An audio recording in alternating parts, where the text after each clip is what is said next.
What do Dharmatma, Nayagan, Satya and Sarkar have in common? Well, they are not just milestones in Indian cinema, they are significantly impacted and influenced by The Godfather, the 1972 epic gangster movie. Welcome to My Take by RGV. I am Janakiram and today we are going to explore the iconic influence of The Godfather on the filmmaking approach of RGV. Join us as we explore how this iconic influence has shaped up some of the most celebrated works of RGV, including the Sarkar trilogy. So, Ramu, I am super excited to talk to you about The Godfather and its impact on your filmmaking. So, let me get started by this. Your unabashed admiration was always visible right from day one, whether it was Shiva or Satya or even Sarkar. In fact, you start Sarkar with this disclaimer that Sarkar is your tribute to Godfather. Correct. So, let me ask you, how did this influence the novel called The Godfather or the movie? Yeah. See, before answering that, there's a very interesting kickstart for me about Godfather, my relationship with Godfather. In my senior intermediate, I would say, a guy gave to me this book, because those days we used to read quite a bit of novels. Like, I started off with like James Hadley Chase, for example, So he told me there is a terrific sex scene in page 26. That is the reason he gave me that book, And the word Godfather, I couldn't make out. I didn't know the meaning of what Godfather is at that point of time. But probably I would like to believe if I saw that book at random in a bookstore, I really doubt I would have picked it up,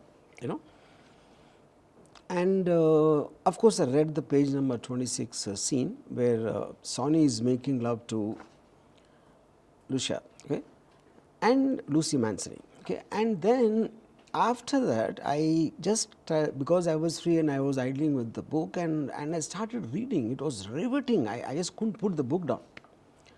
Strangely enough, one is if I'm in senior intermediate, I would like to think maybe around 16, 17, maybe my age around that time was, and I never heard the word mafia before. I never knew underworld organizations exist, criminal organizations exist. In spite of that, it drew me, it sucked me inside, Much later I kind of analyzed maybe it is the power of characters and the relatable characters, and every emotion in there, it seems that I have some kind of a resonance in my own life or the people around me and all that. I think that is a connecting factor to that, Now, to answer your question, I saw the movie much later. Definitely, maybe at least 2 years gap between reading the book and. But by the time itself, the book has sunk in me so much. At my first viewing, I really didn't like the film so much. I was because maybe you start having a tendency to develop your favorite scenes and favorite lines, and the moment they are not absent, you feel that there is something has gone missing in that, Yeah, I would like to believe the book had much more bigger influence on me than the film. And I saw the film last around 3 years back when it released on the 50th anniversary, But in between this, yes, I saw the film. I saw individual scenes multiple times, and always I still believed that the book was better. But when I watched it now, it hit me like a thunderbolt. It had a bigger impact on me than the first time I saw it. In fact, now I would say it almost hit me more than the book in one way. Yeah. Right. But this whole concept of a vulnerable underdog, who is an outsider, who has nothing to do with the family business or being a mafia don, getting cornered and out of circumstances emerging as a formidable force and taking over the local mafia or don. Yeah. That seems to be a recurring theme across not just your movies but a lot of movies. Yeah.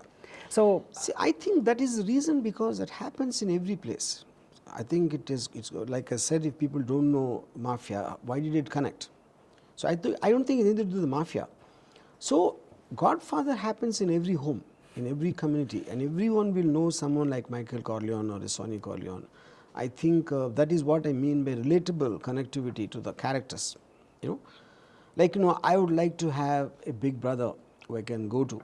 If my sister is being teased in my by someone, and if I don't have the strength, I want an elder brother, I want a friend of mine who's tough enough to take care of that problem.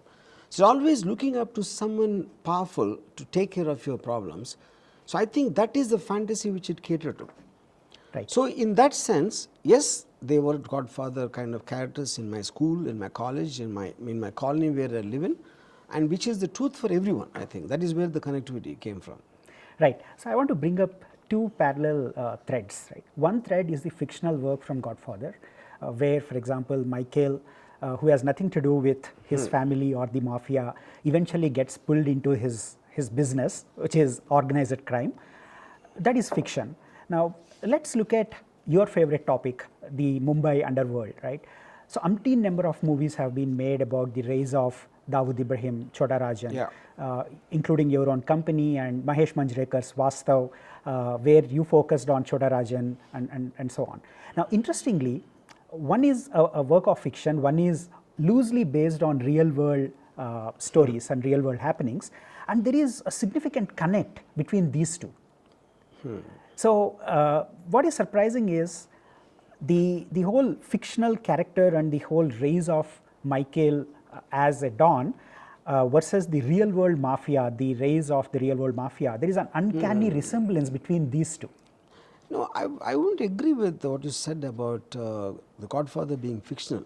To start with, it is kind of very loosely based on Al Capone's character, who existed in the 30s. You know, was probably the most popular gangster in American underworld at that time.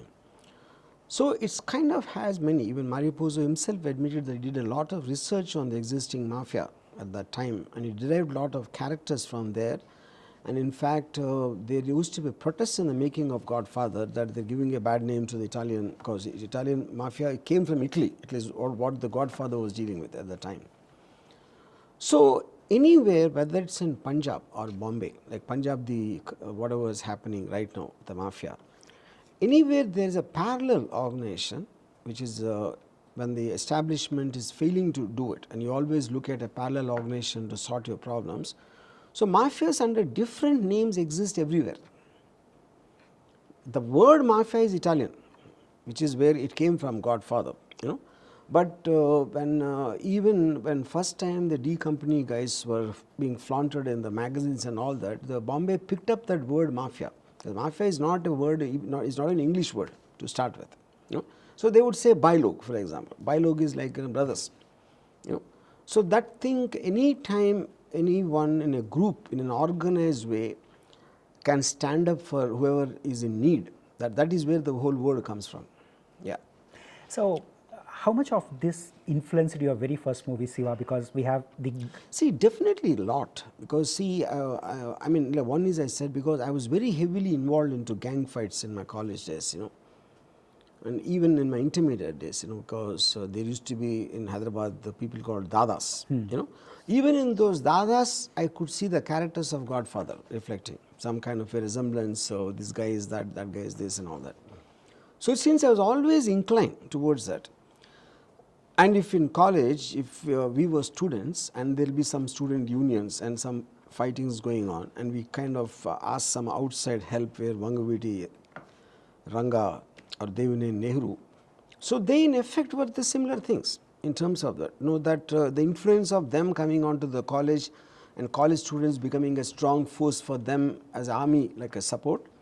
So that parallel world was always running underneath it, you know. Right.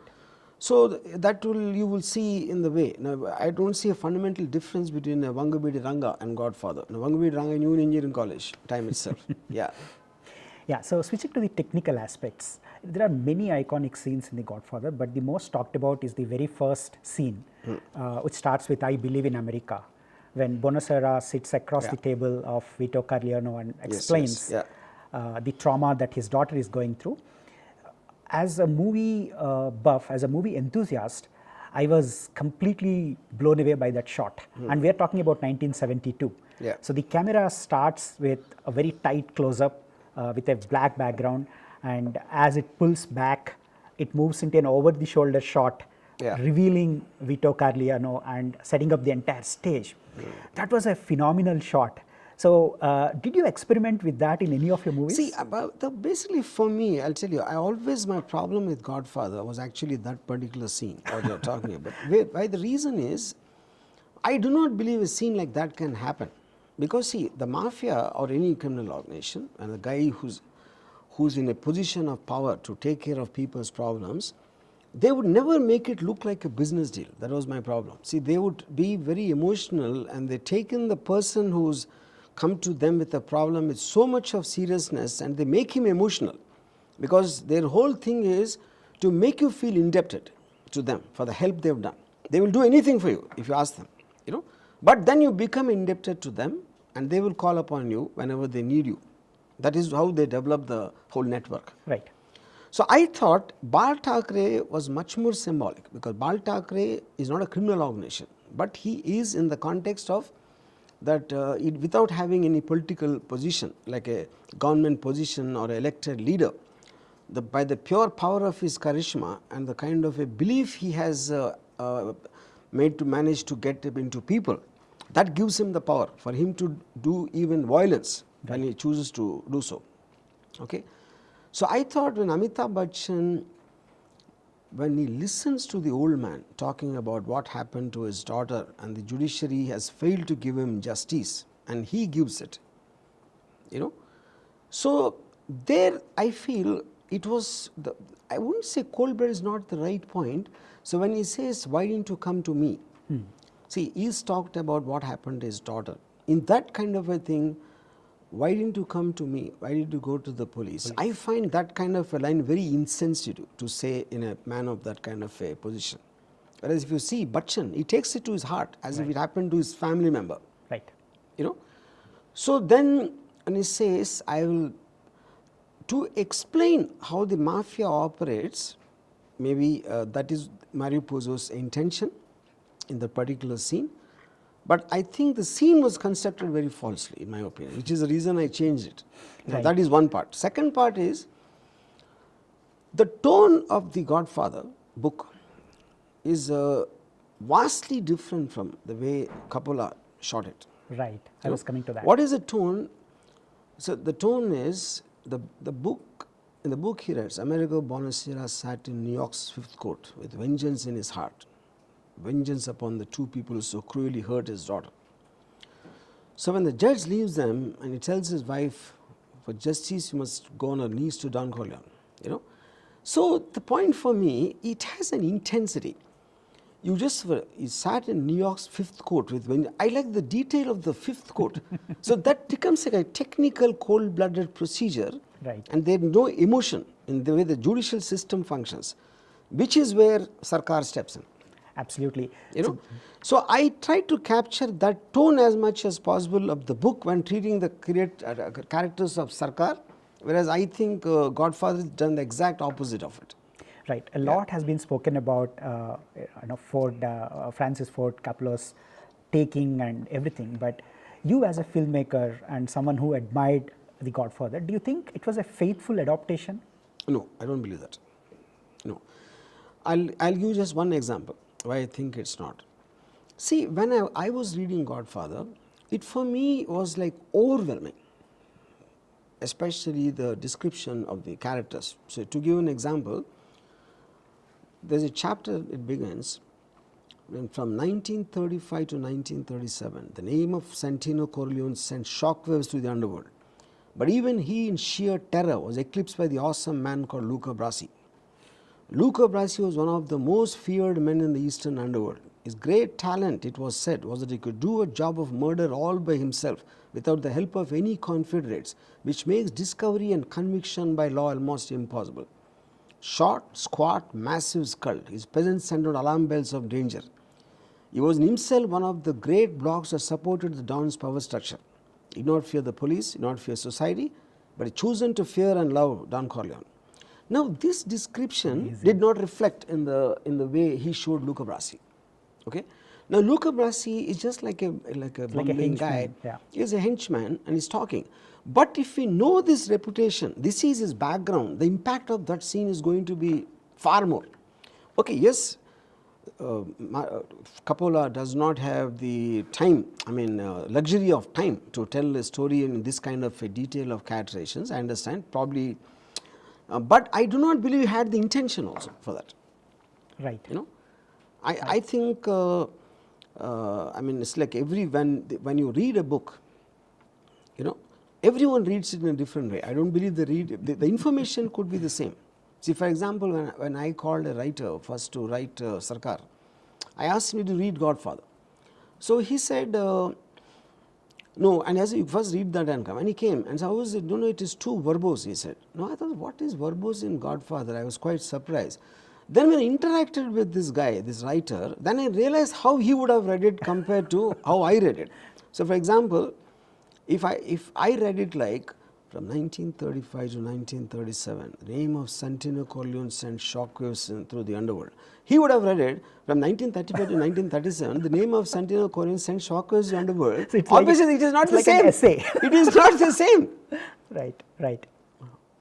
Yeah, you got to visualize when you're reading. So, for me, Godfather it's more of a philosophy. I don't think it's a real film at all. See, for example, when Tesho is being taken, and he realizes that his game is up. Anyone in that kind of a situation will either do in some way or the other to save himself.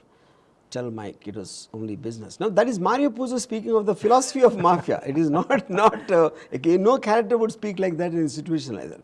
But that could be the reason it made such a big impact. Because any philosophically strong book has a tendency like Ayn Rand's Fountainhead has a much bigger impact, even though the characters might not be really real. Yeah. Right. So the other aspect of The Godfather is, till The Godfather, mafia dons were shown in a very stereotypical form with long coats, correct. sitting in a dingy cave with a bass voice, talking to their henchmen, the very formal English. Yeah.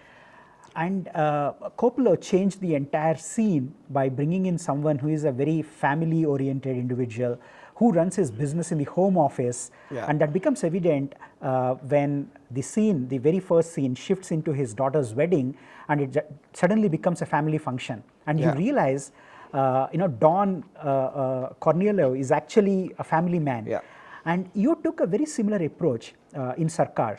So, I would say this approach is much more in Satya than Sarkar, because if Sarkar, most of the time I treated women in outfocus in the background, never gave them too much importance, which is not the case with Satya. So in Satya, I remember, see, like when Francis Coppola said, no one can connect to a person who can kill someone in cold blood, but they can connect to a man who is making spaghetti in a kitchen. So the man who is making the spaghetti kills, then the connection happens. Right. Which is what I did a lot in Satya. Like no one knows really how a gangster behaves or this or that. But Bhikkhu Matre having a wife and they're also having their fights with each other. Like anybody can relate to that, they would have had similar experience sitting in the theatre. Right. So when that guy goes out and shoots somebody, it becomes real. Right. So that is what I took from that line of Godfather, of the spaghetti example. Right. Okay. So, and the fact that they're like normal people. They're like everyone will have a family, because when talking about the earlier films, they look like they came from nowhere. They come from the dark and disappear into the dark after they do, which is not the case in real life. They will always have their families and their individual tastes and X and Y and all of that. So if you believe the Polygato, when he's called first after the attack on the Don, he has a cold. No one will ever think a gangster will have a cold. You know what I'm saying? It is so small in detailing, but that is which makes it look real. Right. He's sneezing and he's using his hanky handkerchief. Yeah.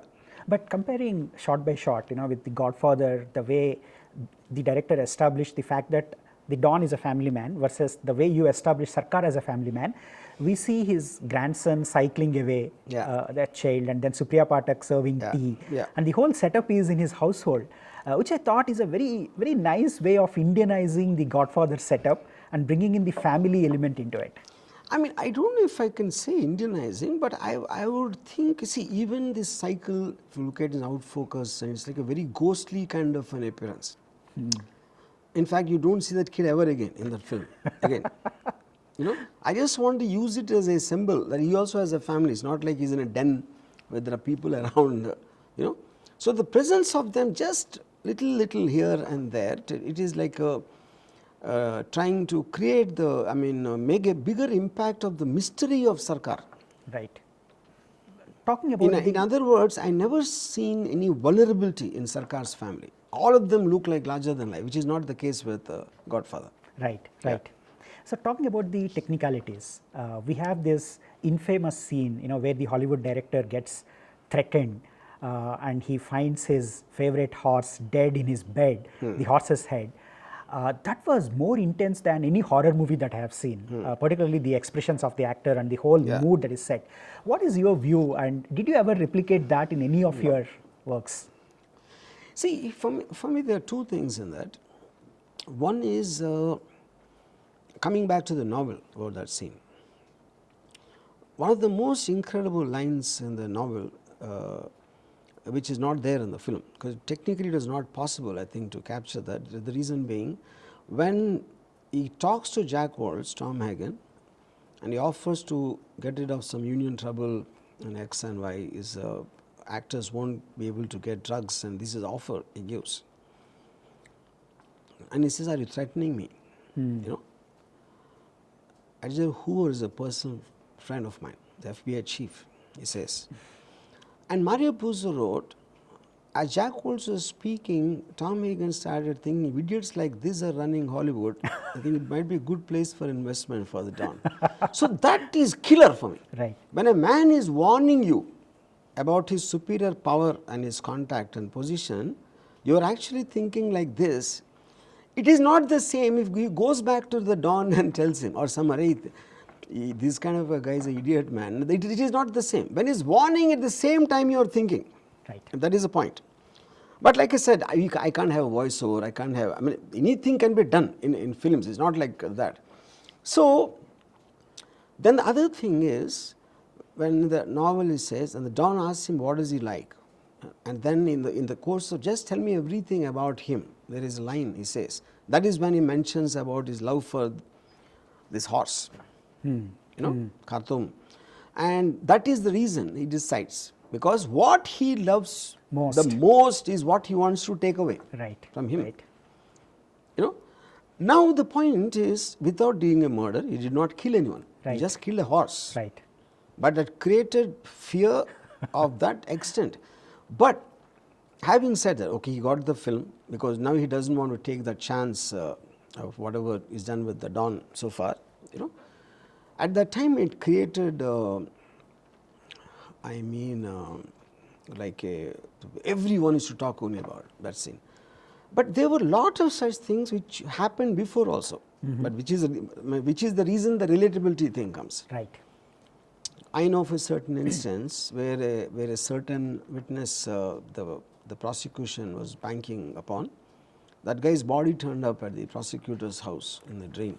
Wow. Yeah. Was this in Mumbai? Yeah, it's in Mumbai. You know? Huh. So, I mean, such things happen. It's not like they didn't. And I'm sure they happened before Godfather was made also, in everywhere. I'm not saying one or two. But the fact that when someone thinks so much of himself to send such a strong, effective warning. Right. Yeah. And one more thing about that scene, I feel there's a little out of character to the Don, you know. Because if you look at it, nowhere in the film is done anything like that. Right. So violent. So violent. Exactly. Yeah. So talking about the other scenes, one of my favorite scenes is where Michael goes to meet the corrupt police officer, McCluskey, and his opponent, Solozzi. In the restaurant. In the restaurant. Solazzo. Yeah. And he quietly walks up to the toilet, grabs the pistol and shoots them. That is, I thought, is a very well made shot. You actually hear the subway noises, the ambient sounds, and you feel the trains are moving back and forth. There is no background music, and there is close-up shot to Michael. The tension builds up. He pulls the pistol and shoots both of them at point blank. That was phenomenal, and I'm curious, what do you think of that? I mean, I think it's one of the greatest scenes I've filmed. See, because it is so real, even you can see the tension in Michael's face. It's not like he's so, I mean, he's not a professional. He's not a professional. The fact he has to do it, he committed himself to do it, and he has to go through the motion, but you can see the nervousness. And that is so real. Because of that, the train sound works. You know, because sound effects in a film always work directly in relation to how real the emotion is. Right. Yeah. So I understood that even when I did Shiva, and the way this guy comes and he crosses the road, and just the sound of the crows. Right. The crows also make him real. If I just put background score there, I don't think it'll have the same impact. Right. Or if he's doing a dramatic action of the way he's walking like a rowdy, then the crows won't work. So I think there are too many things which have to come together. Right. Which is first time I realized in Godfather. I have seen that in many of your movies. For example, in Janakiram, Venkatesh and Sridevi go back to their flat to search for the envelope, and suddenly the music just becomes blank. You only hear their footsteps, and they keep searching for this, and the tension just builds up. You don't know what's coming up because the background music actually gives away sometimes, you know, what's coming up next. I mean, it can happen both ways, but I won't say Janakiram comes under the same thing. Janakiram is not really a realistic film in the lines of what we're talking about Godfather. Yeah. But what I mean is the way of using the silence. Yeah, fine. Yeah. I mean, Godfather actually is very, very little music, and also the music is used in a very unusual way. Even if there is one of the when they go to the mattresses, when they declare war with the 5 families after the killing of Salojo, actually he used a piano thing. I would have never expected something like that to be used in the gangs killing each other, each other's, and a lot of bodies are being shown in the photographic clips in the newspapers. Right. It is like a piano playing. Right. Nino Rota is the music director. There is something most unexpected. I think the Godfather waltz, that theme is fantastic. It just sets the tone. It comes during the titles and then it ends with the credits. And then there is another theme that comes up when Michael is in the close-up. That's very haunting. And third thing is... Do you know that the theme of Godfather, we connect it to the mafia now. Apparently it is some marriage thing there in Italy. It's got nothing to do with... Yeah, but now the association with the film changed its meaning. Right. I'm saying, but the philosopher Nietzsche said, there are no facts, only interpretations. So true art is about interpretation. I don't think it's about the intention of the artist, of what he had in mind. So when something creates as much impact as a Godfather did, there's bound to be hundreds of interpretations of everything there. Like for example, there is in the Salojo killing scene, there is a shot when just Michael, after killing, he moves away and there's a top angle shot, Yes comes and he drops the gun and he goes off, Right. So why was the top angle put? In the entire sequence, only time it comes, a top angle shot, So when someone asked Coppola, in all these interviews, he said the only reason I put that shot because my art director went to great length to put the flooring for that. And he was very upset I was not showing it, and for his sake I took that shot, he said. But it is interpreted very differently. No, that is what I'm saying. What you understand is what I talk, what comes out is what you understand, not the intention of my talk. Right. Yeah. But there are some micro details, Ramo. For example, when Luco Brasi goes and meets his team, where he wants to be like an undercover, he's shown through a glass where there are fishes, and he gets killed, and Sonny actually gets 2 dead fish. And when you actually look at the symbolism behind that, swimming with dead fish apparently means someone getting murdered. So there is a lot of micro detail, that went into cinematography on how the scenes were stitched together, showing those. See, now this is what I'm saying. See, now if you read the book,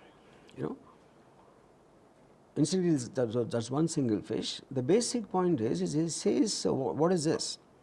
Clemenza says it's an old Sicilian message. It means that Luco Brasi has been fed to the fishes. Right.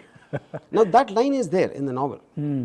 But the description of when he goes to meet, Tatalia, Yeah. there in the decor it happened to be there, or the art director put, or like you said, somebody thought about it. I am not sure about it. You know, Right. that might or might not have happened. Right. You know, but see, some directors do think like that. You know, but this I'm very, very sure it is just not coincidental. thought about. It's just a coincidence.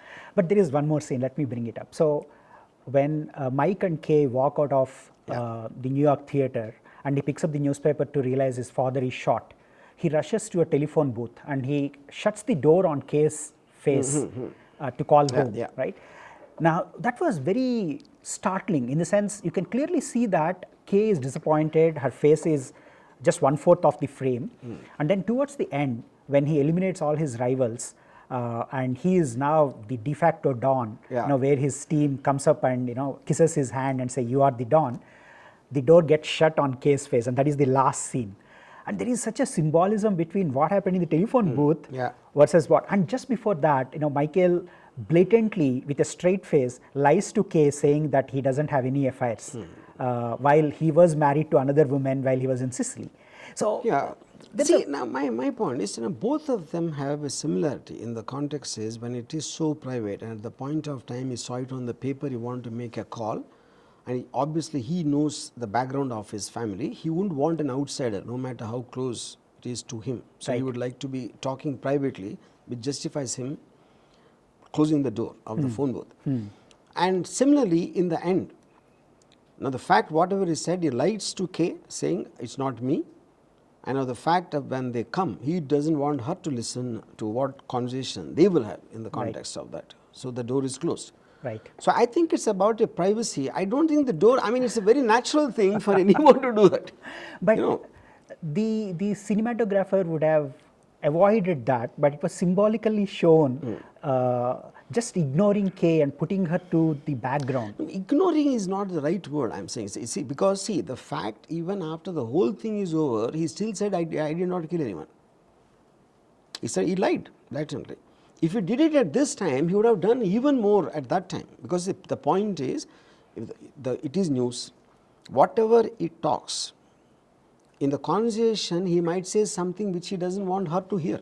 Right. Yeah, which is the reason he shut her off. Which is, if today I am just interviewing, I suddenly get a message of some personal thing happening, I might leave the interview and go, because I don't want to, that point to listen to someone I just know, I mean, I don't know, maybe that close. Right. I think that's a very natural instinct for anyone, yeah.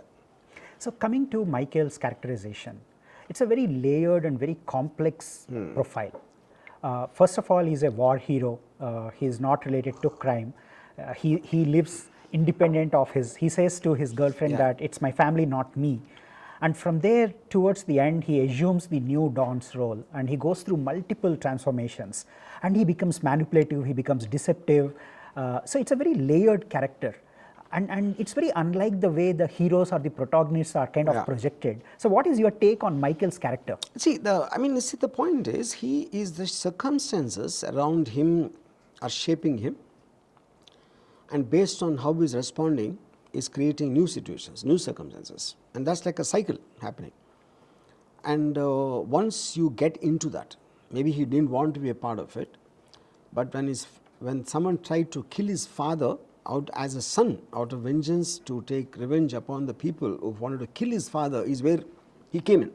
And once he took the decision to kill Solajo and Captain McCluskey, then it's an irreversible thing. Once you take the decision, you are inside. And once you're inside, you keep on making decisions to stay afloat based on what's happening at that time. So I think because you saw the growth of it, I wouldn't say layer is the right word, where he started from, and the transformation is happening because of the not because of himself, because of what others are doing to him. Right. Yeah. Right. So for example, if Solojo was not there, he did not take that step at that time, maybe he would have still been in the army. Maybe he would have become whatever something he would have become. Yeah. What is startling is when his sister's husband, his brother-in-law, he hands over the ticket to the Las Vegas flight, and he says, "Go live there, without disturbing us. I don't even want to see you." And then he gets killed the next minute, and he knows, he actually orchestrates that whole thing.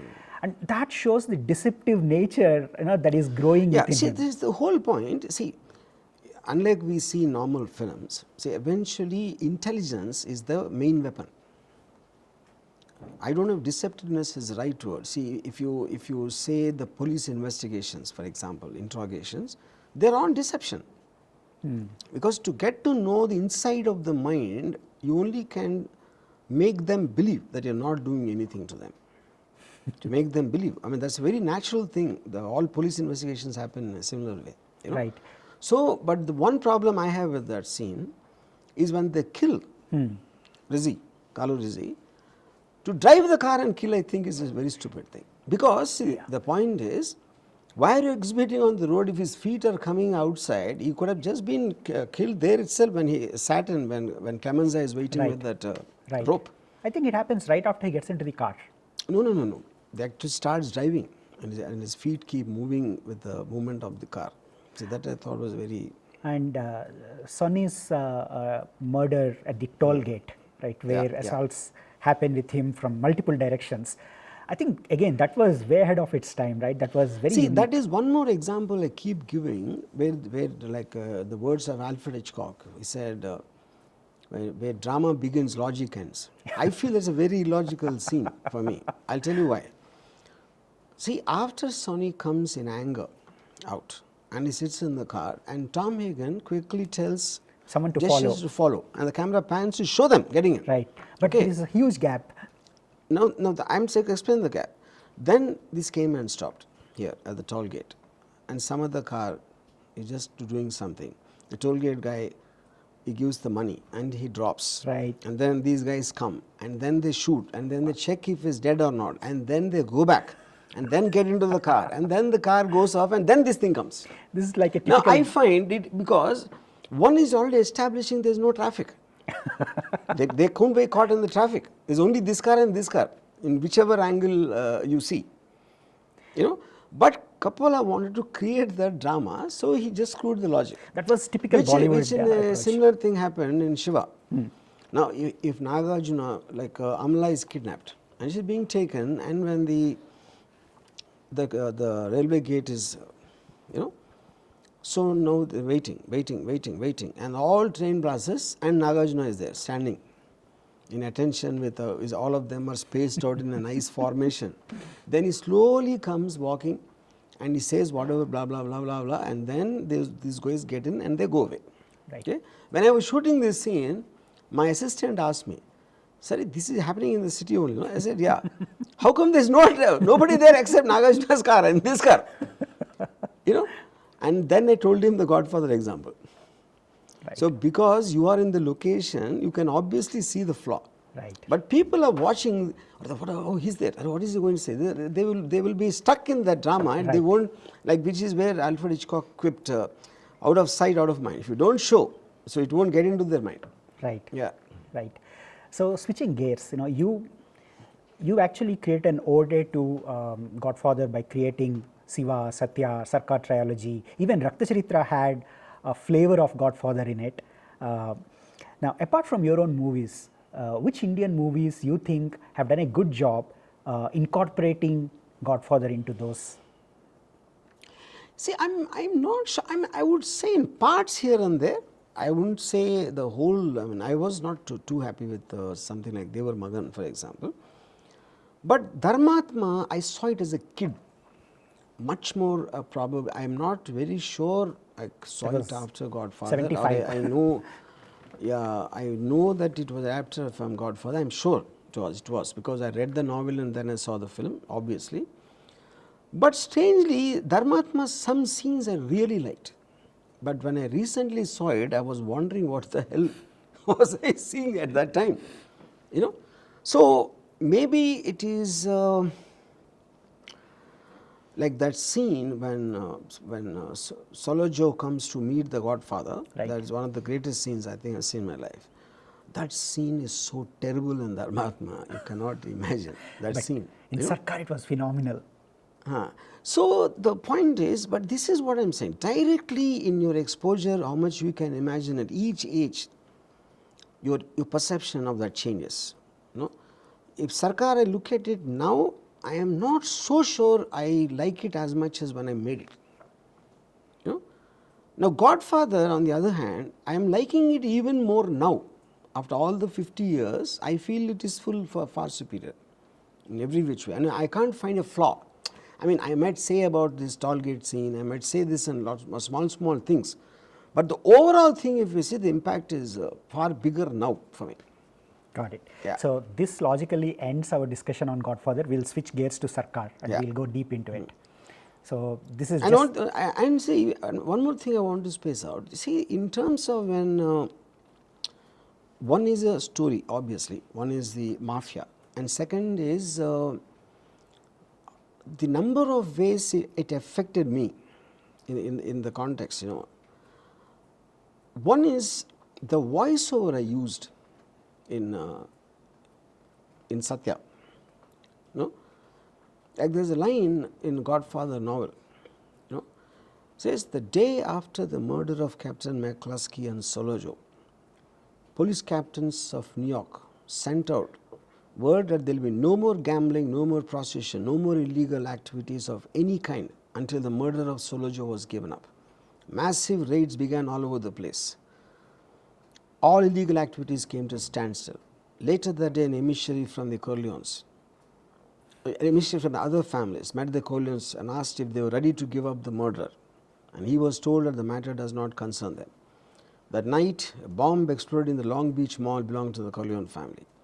Also that night, 2 button men were shot to death as they were eating their dinner in a small Italian restaurant in Greenwich Village. The 5 families' war of 1935 had begun.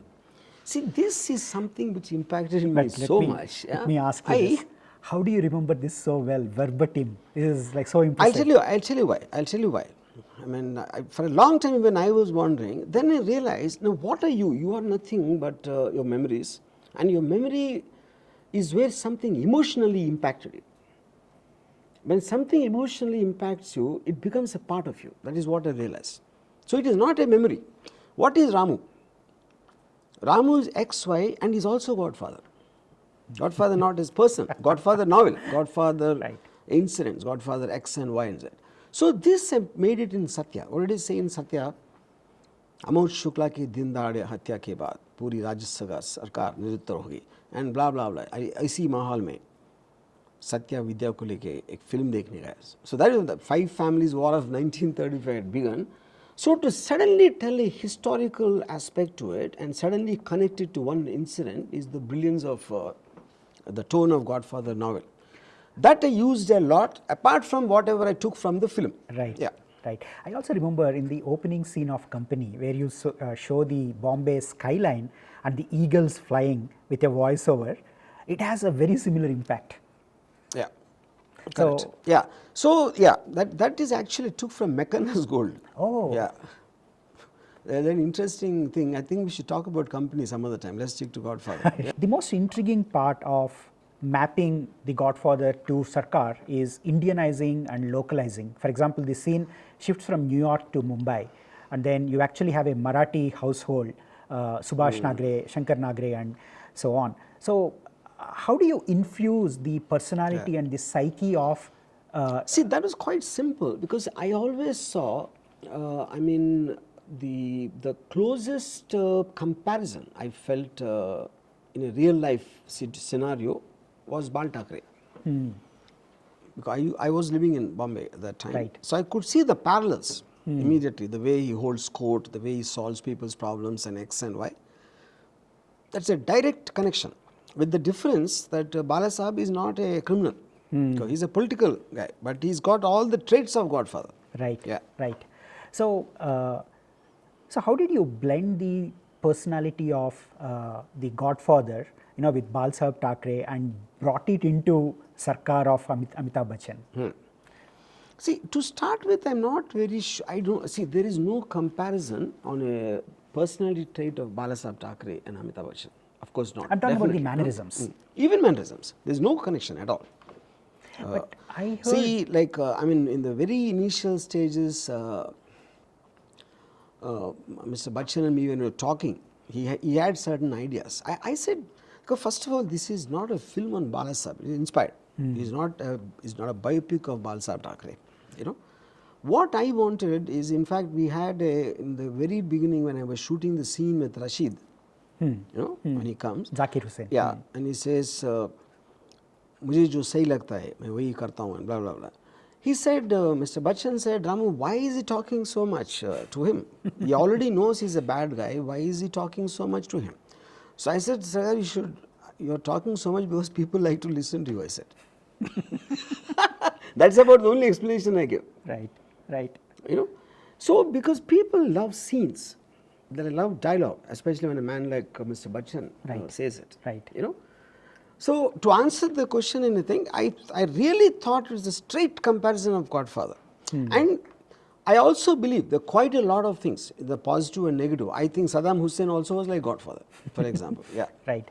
But I actually watched one of the interviews of Bal Thackeray back then, and he said Sarkar actually got the traits of his private life, like the way he holds the cup, the saucer. It is possible. It is possible. I mean, see, there could be, because Mr. Bachchan has spent more time with Balasaheb than me. It is possible Mr. Bachchan has done something even I am not aware of.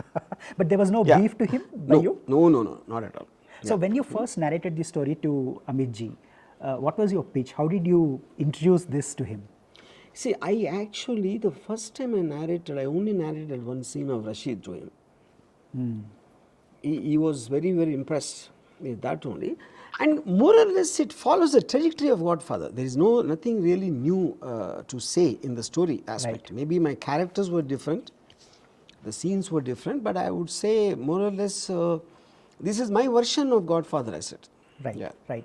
But as someone who followed you from your journey from Shiva to Raktacharitra and so on, I found Gayam to be a much more faithful adaptation of the Godfather. Possible, yeah.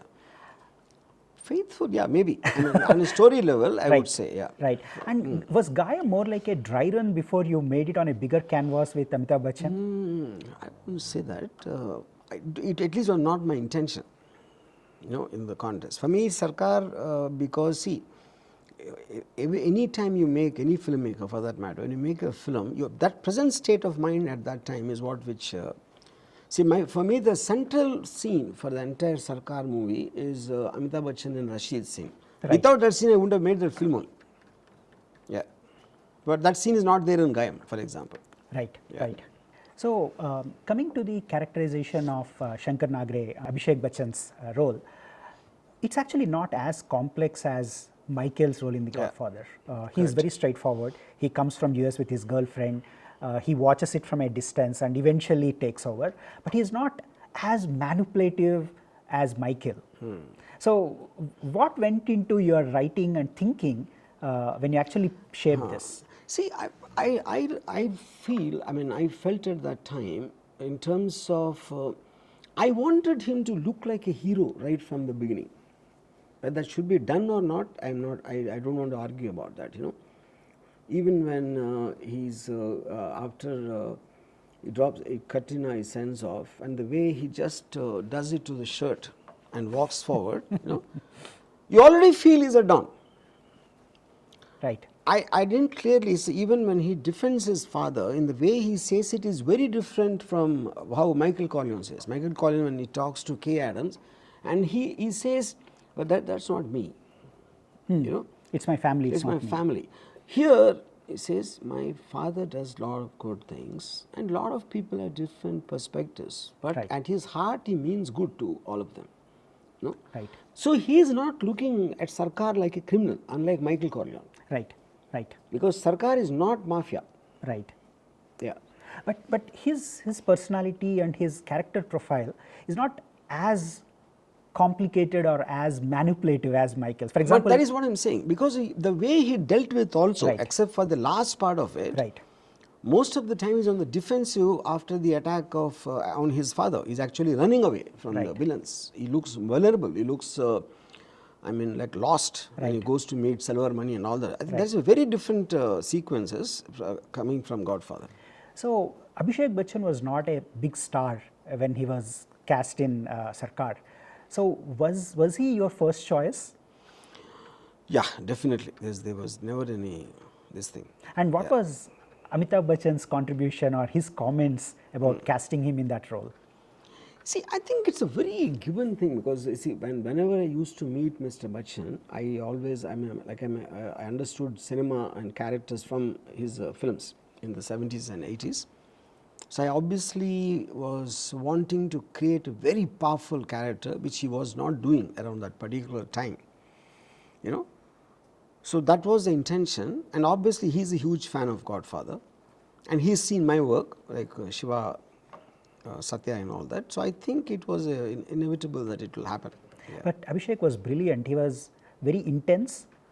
He didn't have enough dialogues. In fact, KK Menon had more dialogues than him. Yeah. But he went on to win the Filmfare and See, Iva. Abhishek is a very instinctive actor. He might not discuss so much with you and all that. I mean, there are three things which come to my mind. Two things which, one is when he comes to the Swami, the way he nudges his back with his knee, that's Abhishek's idea. That's not my idea, you know. And then when he buttons up this guy, Rashid, before he's thrown out of the sea, putting the button and just cleaning his collar, that is also Abhishek's idea. He's instinctively fantastic. Right. Yeah. He went on to win Filmfare and IFA award for Best Supporting Actor. So he was brilliant. Now, coming to casting, now there is this trend of pan-India and people are picking up actors from variety of industries to create an ensemble. But back in 2000s, you actually handpicked people who you thought were the best for that. For example, bringing JD to Satya and making him the protagonist, and picking Kota Srinivasarao for Selvarmani and Jiva for Swami.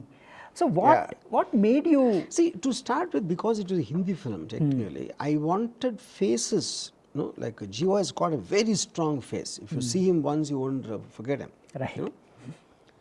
And which is the reason I wanted him for Swami. And then Kota is a fantastic actor. I've always been a big fan of him. And if there is a South Indian Don, and Bombay has a lot of South Indian Dons, and he was the most obvious choice because he was the best actor in South India at that time for me.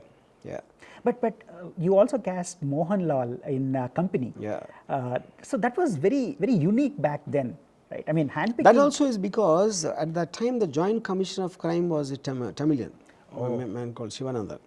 Okay. So based on that only, because at the time when these gang wars were happening, he was the Joint Commissioner of Crime, a Tamilian. So let me ask you this. It's been 20 years since Sarkar got released, so I can ask you this. Was the character Swami modeled around Chandra Swami? No, not really. I mean, you see, the point is the Swami's effect was quite a lot in all the big people's lives, in terms of, and they always used to do a lot of licensing work and mediating work and all that. Maybe not particularly Chandra Swami, but I'm sure something like that is at the back of him, and I used to hear of many cases like that. Yeah. Right. So continuing on the casting, KK Menon, I'm a huge fan of his work, and he does really well. So in Sarkar, he has a very complex character that's built up. So see, KK Menon's role is what I took straight from the Godfather novel, because the James Caan character, it doesn't look anything like what how Mario Puzo described. Whereas KK is that. See, like when I use that word, which I referred, from 1937, the name of Sonny Corleone sent shockers to the underworld. He doesn't reflect that, James Caan, in Godfather. Right. But KK represents that. Right. You feel a sense of danger around KK. Right. Even though it's just sitting watching a girl or this it's very or unpredictable. That. Whereas that is not the case with James Caan. Right. Yeah. Right. I want to talk about certain scenes in Sarkar. The first scene, the bonding between Sarkar and his son is not amplified or highlighted or focused. Yeah. They are like any other son and father in any household. But when Sarkar gets arrested on a false accusation, and when he walks to the police van, he takes support of his son, and there is a symbolic way of putting the hand on his shoulder and walking. I thought that was a very brilliant way. I think that was also an interval bang. So how did you conceive that, and what went into that? See, with the point of putting the hand on Abhishek's shoulder, that was Mr. Bachchan. Oh. Yeah, that's not me, because I generally stay away from these warm relationships. I thought so. Yeah. So that was Mr. Bachchan, you know.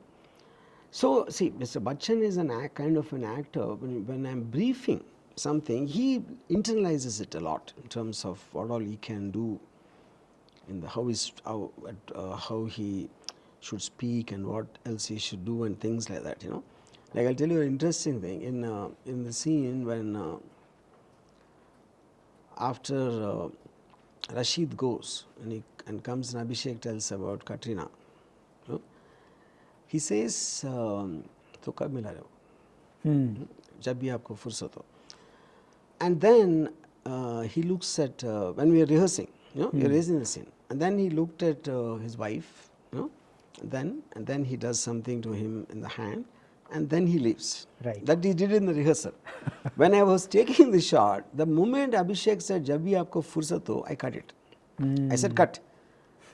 So I mean, he said, "Ramu, I still have to do." I said, "No," because I said, "जब भी आपको फुर्सत हो," for me the immediate cut is sitting with that guy with the holding. ये रशीद मुझे कुछ खटक रहा है. I wanted that cut. Right, right. Which means he is busy doing otherwise. जब भी आपको फुर्सत हो is a right cut for that particular shot. So I said, Amiji, I'm not going to have the rest of the scene in the editing table, so there's no point in shooting it, I said. Right. Because that's my precision of editing in the screenplay. No, yeah? it brings a kind of a shock effect because Yeah. you know, the scene shifts from highly emotional Yeah. to very intense. It just startles you. You know, that is what I wanted to do. Yeah. That's the right word, startles, exactly. The other scene that I thought was very well made was when Sarkar comes back after he gets wound and after he is recovering, you know, when he comes back home on bail, he waves his hand. Yeah. And that was very, very impactful, and the camera angle that was chosen and even the angle at which he lifts his hand and shows to people. See, the incredible thing, see, because Amitabh Bachchan was there, quite a lot of people used to gather outside the compound to watch the shooting. Literally, those people are watching the shooting.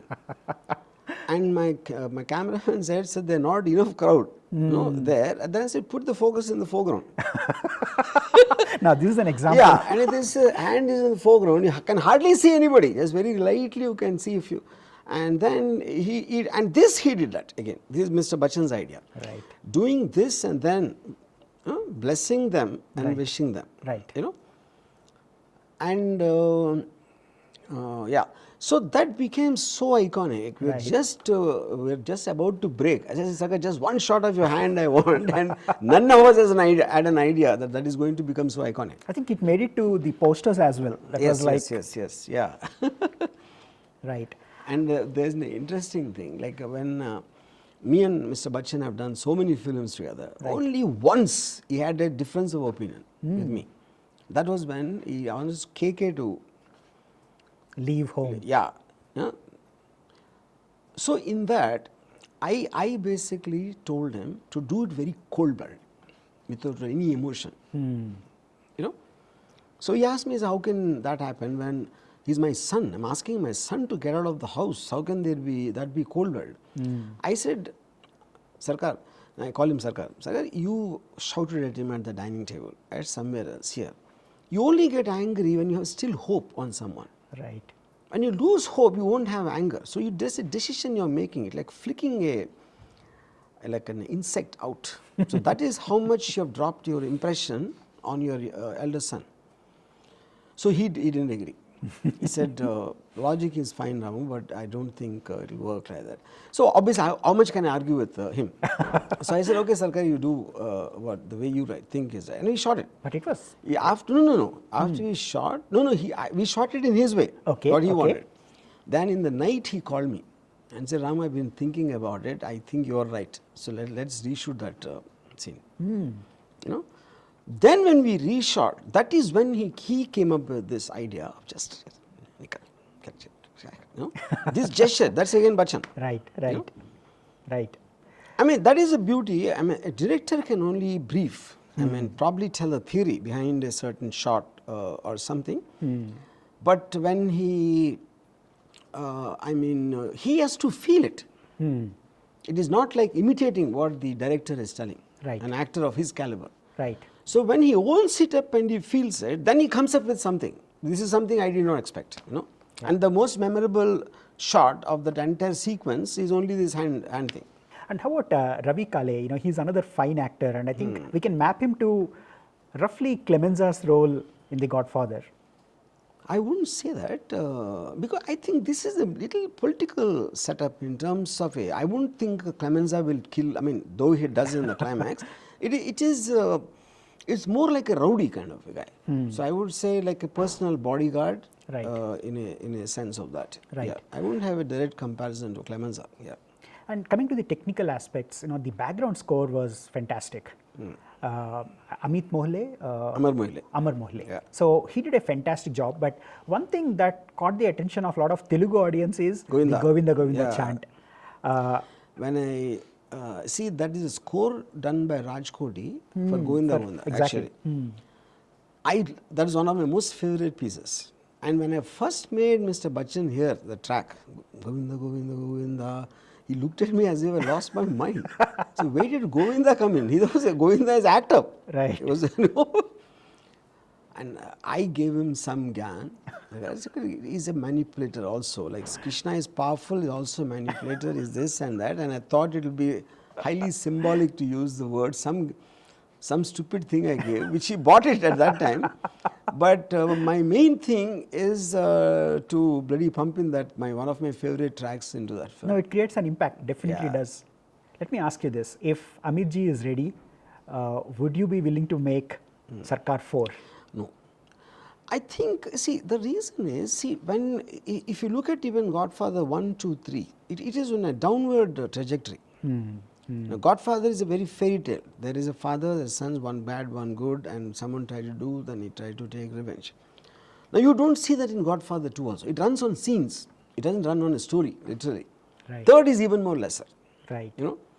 So I thought, whatever we can tell through those characters, to extend it is just kind of pulling it till it breaks.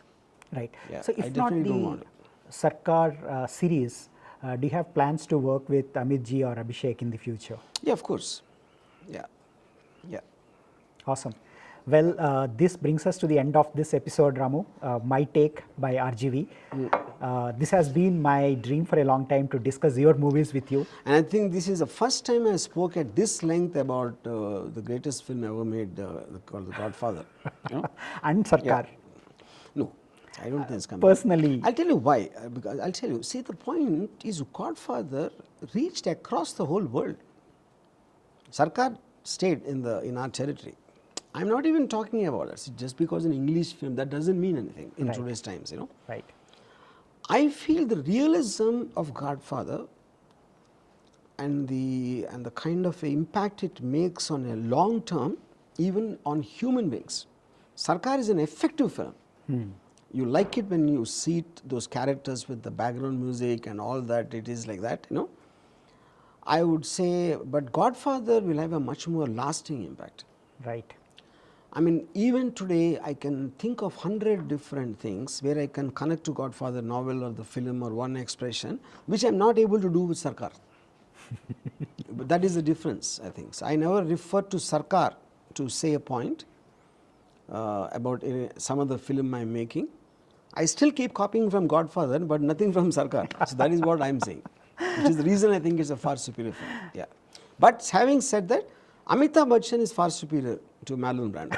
Yeah, that much I believe. Totally. Yeah. Fantastic. So this is just the beginning. I look forward to doing the breakdown of your movies, the iconic movies like Shiva, Satya, Company, of course the Sarkar trilogy and the other movies as well. So thanks so much, and I think the audiences are going to love this. Thank you.